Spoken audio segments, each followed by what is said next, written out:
Blockinator allowed you to make that jump. Yes. And then I also saw that there was, messing with mob effects too as well. Yeah, so we've had an example of custom food in there, but in addition to just satisfying hunger like a food normally does, you can add and remove mob effects. So we had the cyber dog that gave 3 effects: the levitation, nausea, and poison.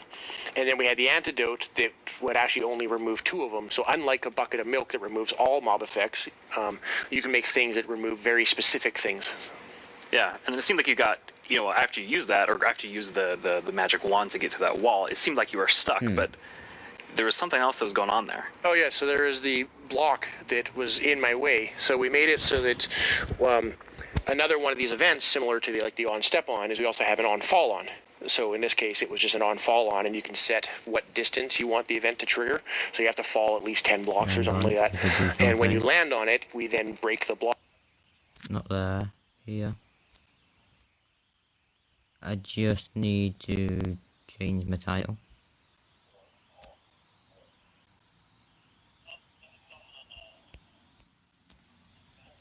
The wilderness. I'm amazing when it comes to this. I'm amazing when it comes to this. I'm amazing when it comes to this. I'm amazing when it comes to this. I'm amazing when it comes to this. I'm amazing when it comes to this. I'm amazing when it comes to this. I'm amazing when it comes to this. I'm amazing when it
And more recently, I've actually worked with this non-profit organization called Games for Peace, which is an amazing organization which basically uses games to promote peace. Like, he takes kids from areas of conflict all around the world and sits them down to play Minecraft. And sometimes it's kids that don't even share a language, so they can't talk. So Minecraft is the language they share. Minecraft is what helps them connect and get to know each other and creates friendships, right? And it was amazing being part of that. It's so cool. I mean, sometimes I feel like, oh, I know all the amazing things that are happening with Minecraft, and then you described that to Agnes and I, and we both were like, we've never heard that, and it's so cool. It's beautiful. Amazing. Absolutely beautiful. So in this update, you've been really looking at like filling out the caves even more. Let's see what wins. Yes, so there are even more things to show. And in the things we showed so far, it's a lot about like improving the journey underground, but of course we also want to add like new things to find, like new resources, and one of them are crystals.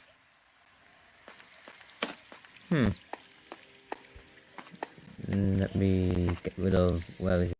Nope, not that. There we go.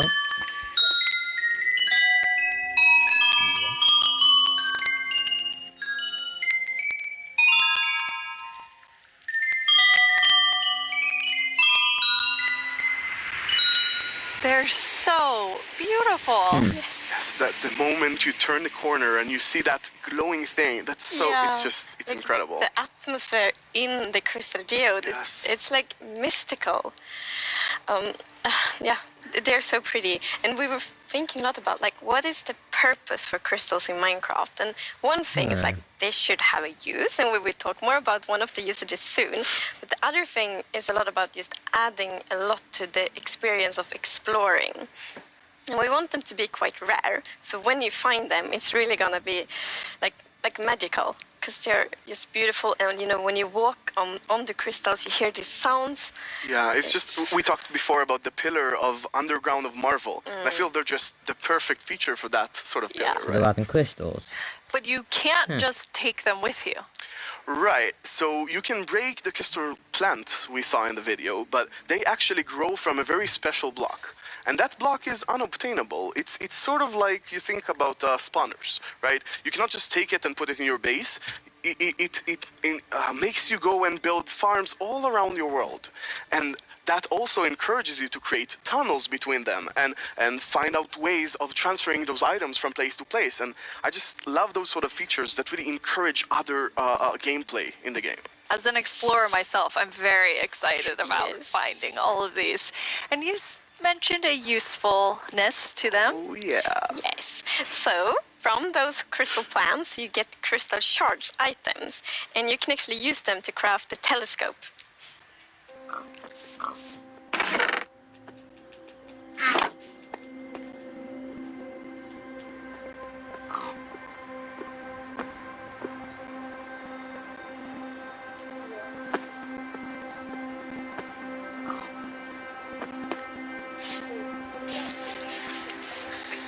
That is amazing.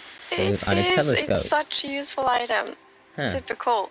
And the cool thing is that, so yes, you use the crystal shards to craft them, but you also need something more, and that's also a new thing that we added.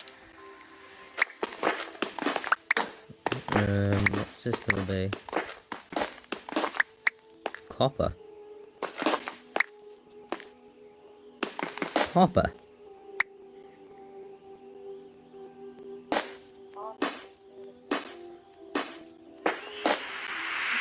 So is that all you can make with copper? It's copper! That's amazing. Yes, it's new ore. And you saw the copper ore in the video. And a very interesting thing with the copper ore is that it generates in a different way. So normal ores often generate like an ore blob, but copper is different. So imagine that you are out mining and you see copper ore. So you're like, okay, I'm gonna mine the copper. And then you see some stone. It's like, they look a bit different. So you continue to mine. And then you find another copper ore. And you probably go like, okay, I think I found a copper vein. So we're actually adding ore veins to Minecraft. And like they really add so much to mining. It gets so interesting because it's kind of like following a trace when you mine, and they tie so well to the pillar we have about adding strategy to mining. Yeah. That's amazing. And personally wanted copper in the game since you maybe before you started? Yeah, you mentioned it once or twice. Well, maybe a few times. But yes, so I think I got inspired by the pretty copper roofs in Stockholm, and yes. they are all green because we have so many like old buildings here, and we've actually added that mechanic to Minecraft as well. So you know, if you place a copper block, it will first be orange, but after a while, a pretty long time, it will turn green. And it's something, I think it's so cool, because it actually adds history to Minecraft. Because, for example, if you have a really old Minecraft world, then you can see on like a house and like, oh, the roof turned all green, and then you know that that house has been there for a really long time. It's a bit weird. Oh, it does change.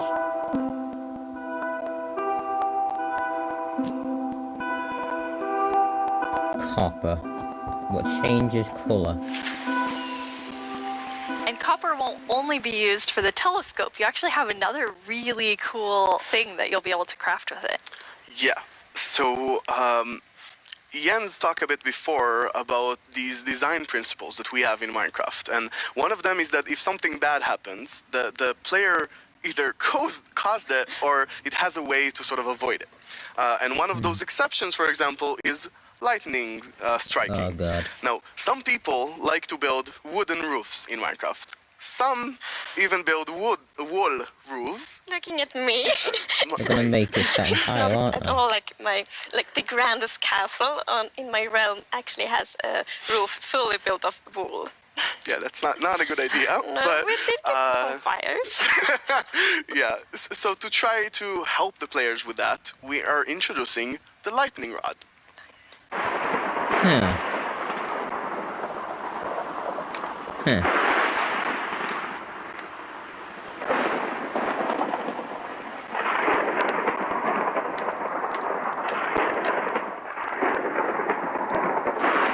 Huh.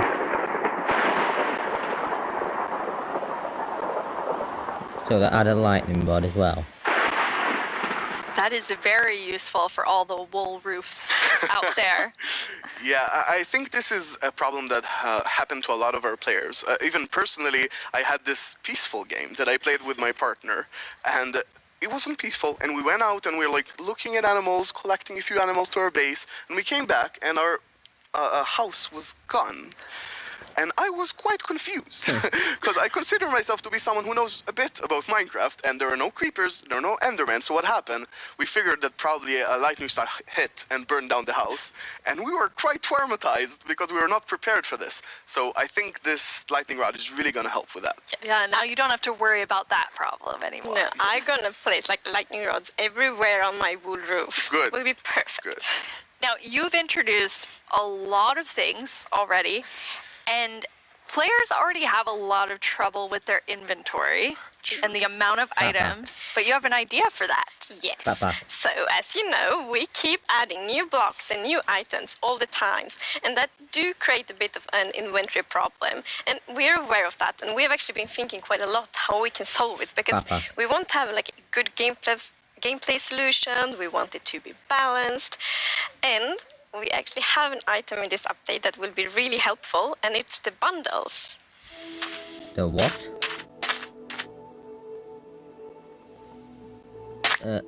Bundles.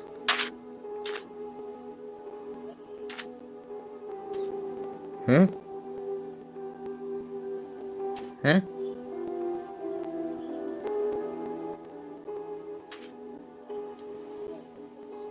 Bundle.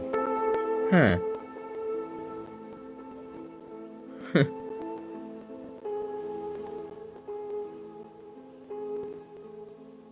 Oh, so that's good. You just have like multiple things in it.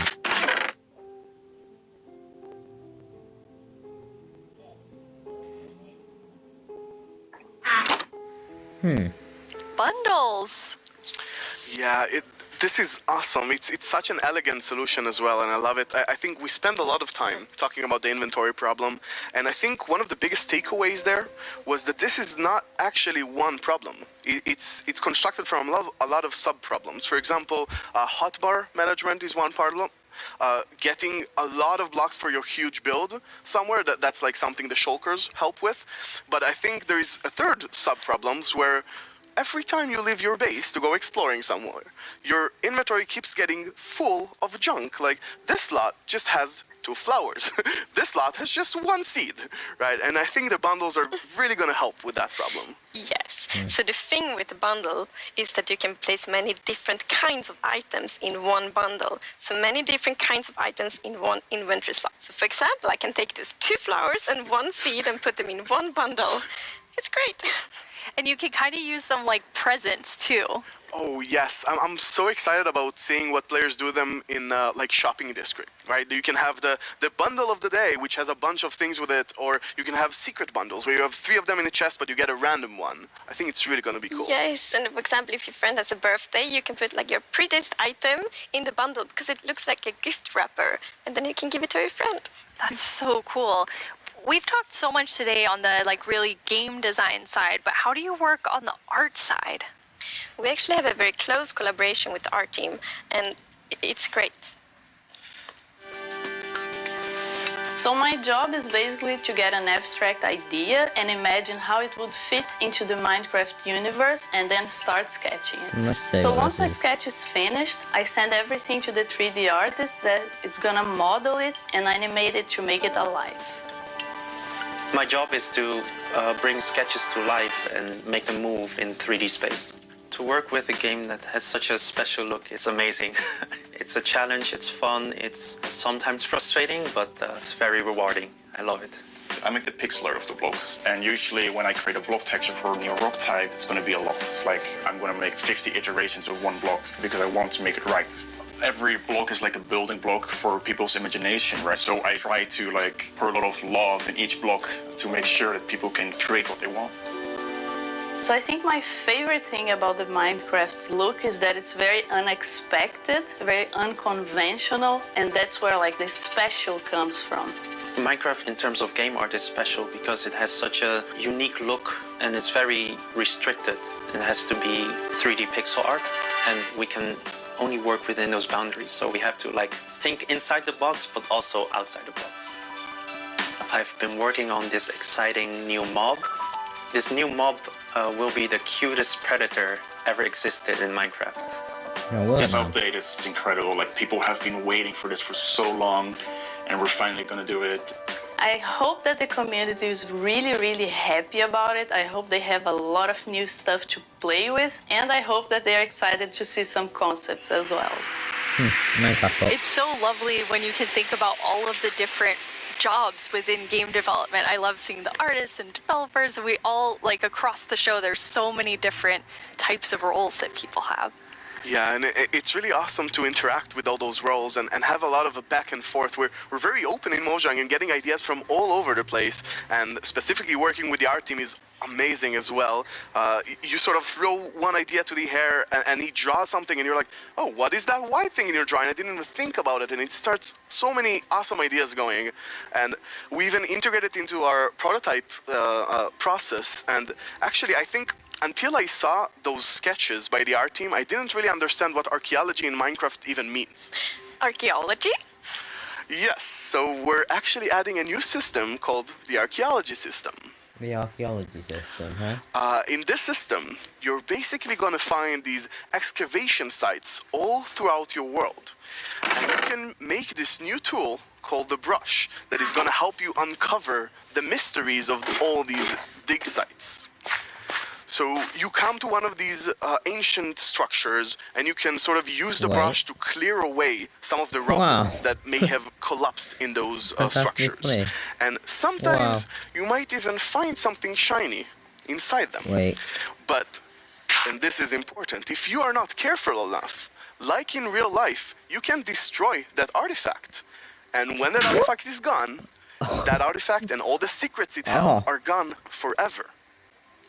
But if you're careful enough, if you take your time and you're deliberate, you can get some of those hidden artifacts. And for example, here we got a ceramic shard, which is basically how whoever lived here used to tell and pass on their stories. I love the story sides of the archaeology. Because we often talk about that we want to deepen the mystery in Minecraft. And when you find these hidden artifacts, you kind of find like connections and hints. And we will never tell the full story, but these will inspire the players to tell their own stories about their own Minecraft worlds. Exactly. I think it's going to be really exciting to see what players do with them. For example, here we see an exhibition that someone built for this, where he can compare all the different clues he finds, right, and try to preserve whatever was down here, and he can compare what we found with whatever new thing, and sort of try to connect the pieces, right? And here we see those pieces connected in a clay pot, actually trying to reconstruct them back. And you can create that however you like. You can create your own stories or try to guess how those pieces used to connect. Yeah. It's also so fun to be very creative with these new pots, because you can put the shards in any way you want. Cool. Exactly, and when you're pleased with your creation, you can fire them up, and you have your own painted clay pot. Wait, it just stays on Pretty. it. So, Nir, is this programmer art still? Yeah, the art we're seeing is still work in progress, but I personally like the dragon. I think it's cute. Yeah, it didn't say programmer art isn't pretty. Yeah, you know, the problem is the artists are way too good. Yeah. They just make us look bad. I don't know. archaeology is amazing. I mean, the excavation site is so incredible. I'm so excited about this. I've spent a lot of time about it, and I actually got to do a lot of awesome conversations with actual archaeologists from all around the world, and it's been, honestly, I sort of feel like I got so passionate about it myself that their passion sort of stuck to me, and it was so amazing to learn more about this, and I'm really excited to see where it goes from here. And you have a dev diary coming out on our YouTube channel where you kind of explore all of the archaeology even more. Yeah, it's honestly really, really exciting. So I had so much fun with this, and I learned so much that I decided that it can't stop with me. So we're gonna do a dev diary when we're actually gonna talk to those archaeologists. And actually, we might even get to visit some interesting locations. That is amazing. Well, it feels very sad, but we're almost out of time. But we've been hinting at a new mob, like over the course of the show, like 3 or 4 times. So what's the mob? So are you going to tell us about it now, please? Now we're gonna tell you. It's the cutest predator you will ever meet. What is it?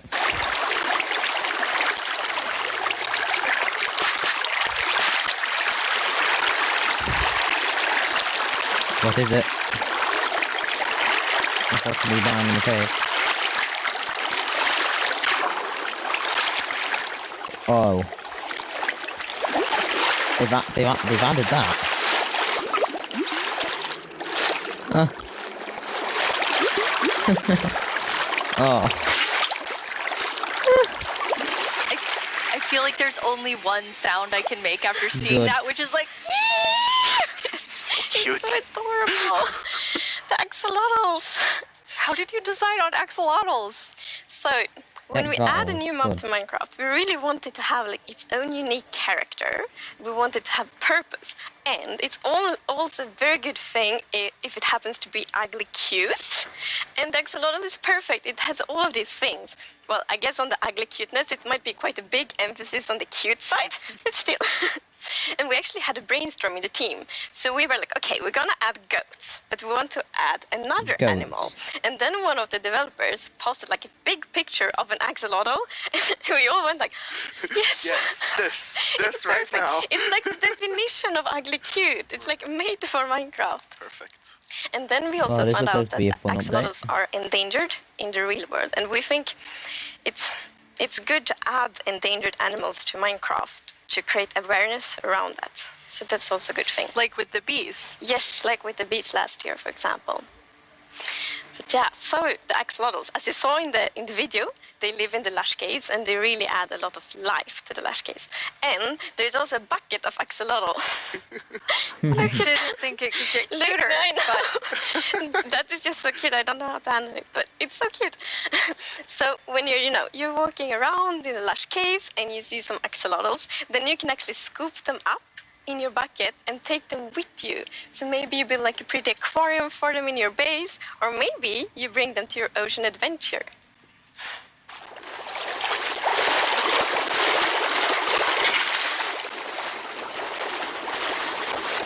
They follow you.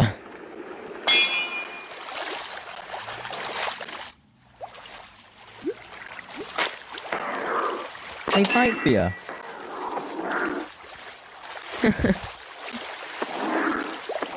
And now I see why you're calling them the cutest predator you'll ever meet. Exactly. So when you scoop them up in a bucket, you can actually create your own axolotl army, basically, and charge into the oceans with them, and they will help you fight various, well, they'll attack cute fish as well, but they'll help you fight the drowns and the guardians, and they're actually quite useful when fighting guardians because they have this special ability that whenever they take damage, they sort of play dead. And when they're playing dead, no mob will actually attack them. So they have this time to regen back, help, and then jump back into the fight together with you. They just play dead. And if you learn how to cooperate with them really well, they might even heal you during the battle. That is so cool. But, okay, so you added these 2 mobs that are like as different as possible with the warden and the axolotl. Yes.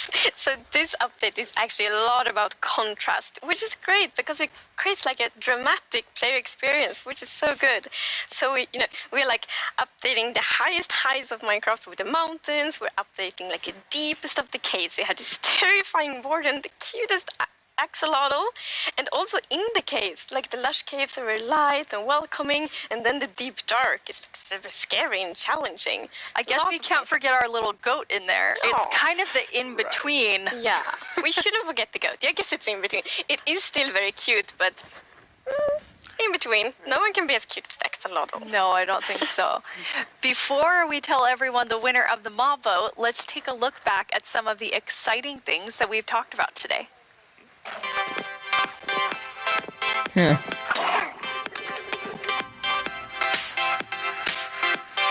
Lost cave. Improved cave generation. Ooh.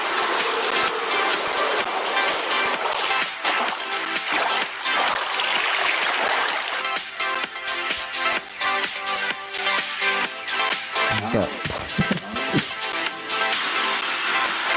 No weapons in it.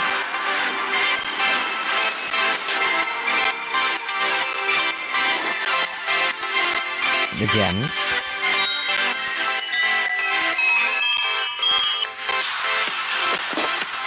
Copper.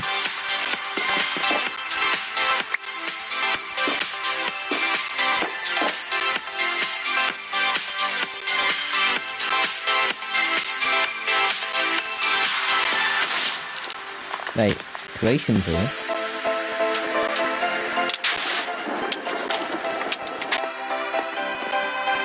Creator tool.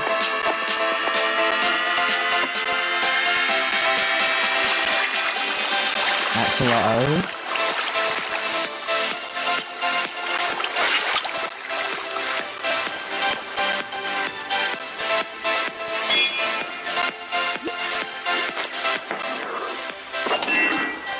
Before we get to our mob vote, I think there's one more question people are really gonna want to know.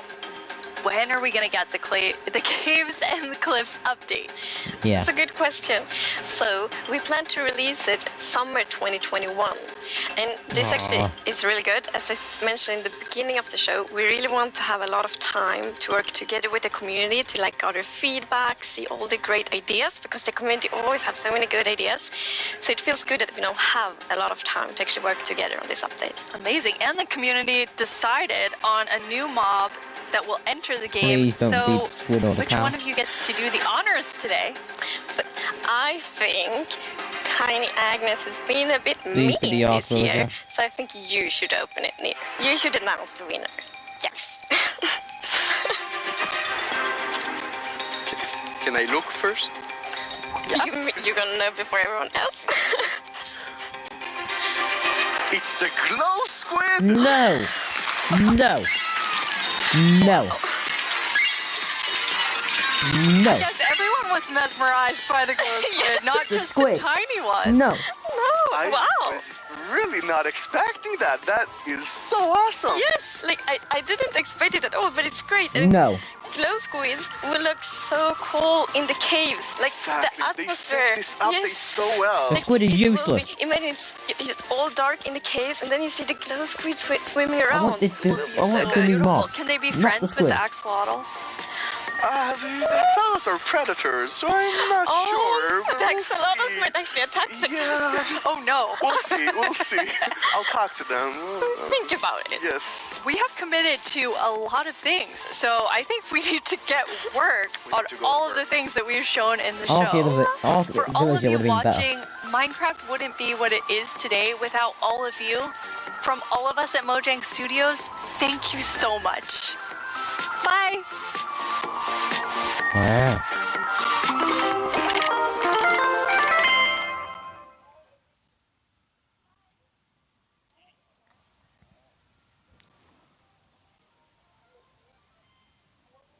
Okay. Well, that's the end of the stream. Goodbye. I'll see you in whatever the next one I do.